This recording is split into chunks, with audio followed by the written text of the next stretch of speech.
Hi everyone. Today I wanted to show you the gift that I gave last year for my family and friends.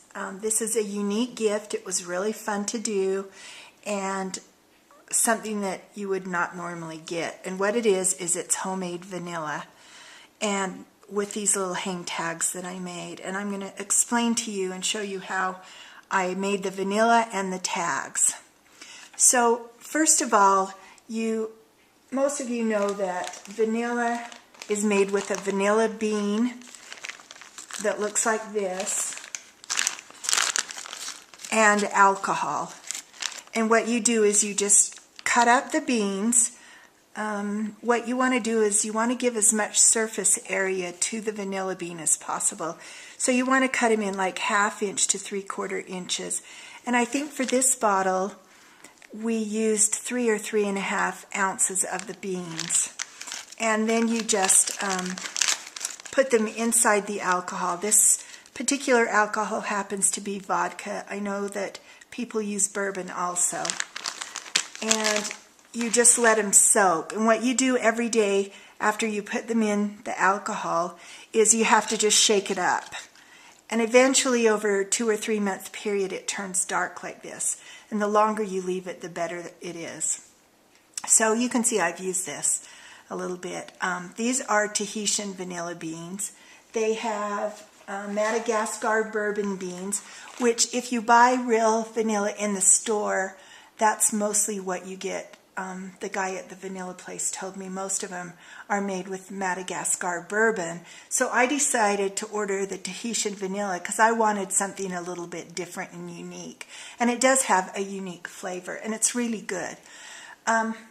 We have used this bottle. I bought several kinds of beans to try different ones. And honestly, we could not tell much of a difference between them. But this bottle's been used up, and you can see the beans in there.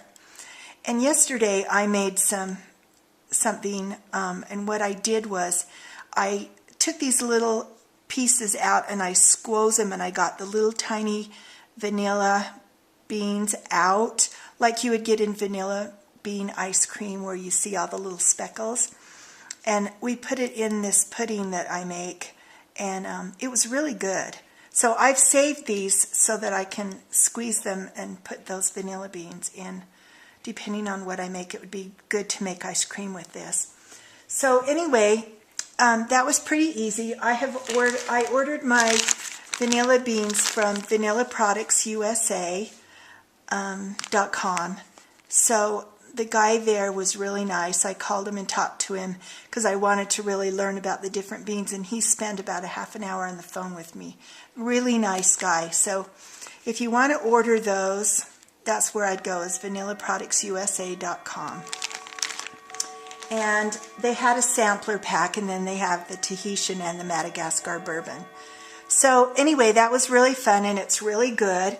And so what I did was I made little tags to go on all of them, like this. And I got the idea for the tags on the Fiskars website, and I wanted to share with you how you make those.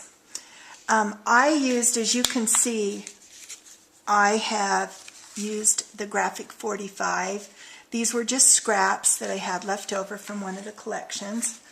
And so what you do is you get a piece of paper and you cut it at 9 inches long and 3.5 inches wide. And then you score it at 3 inches on one side, and that's going to be where you're going to fold it. And then there's different ways you could make this circle. I put it on my Cricut and practiced till I got the hole right, because I couldn't get my big punch to go far enough to center it. And it worked really good. I would just put one in, cut it, take it out, put the next one in, and so it cut all my circles for me. If you had a Martha Stewart punch around the page circle, you could use this, you could use a circle cutter, or you could just cut it out by hand.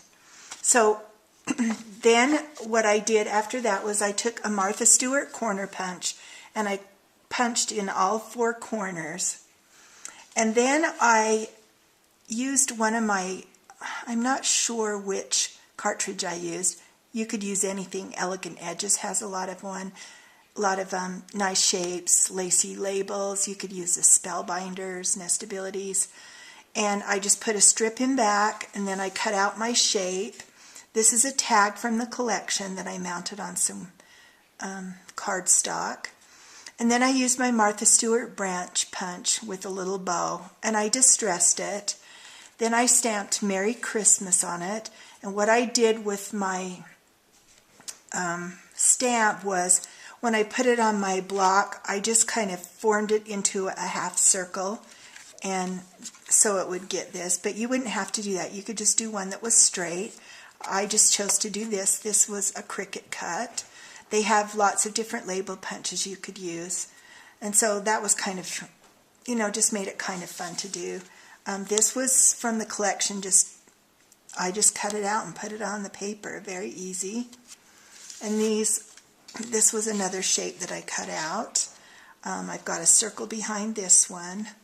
So I made them all basically the same, but I thought they looked pretty cute on the vanilla, and it makes a really nice gift for somebody, especially for somebody that loves to bake or cook. So anyway, I thought I'd share that with you as an idea for Christmas, because it was really a big hit with everybody. So if you have any questions, leave a comment. I'd be happy to answer them. And I will leave the link to the Vanilla Place, where I got my vanilla beans, in the description box. So thanks so much for watching.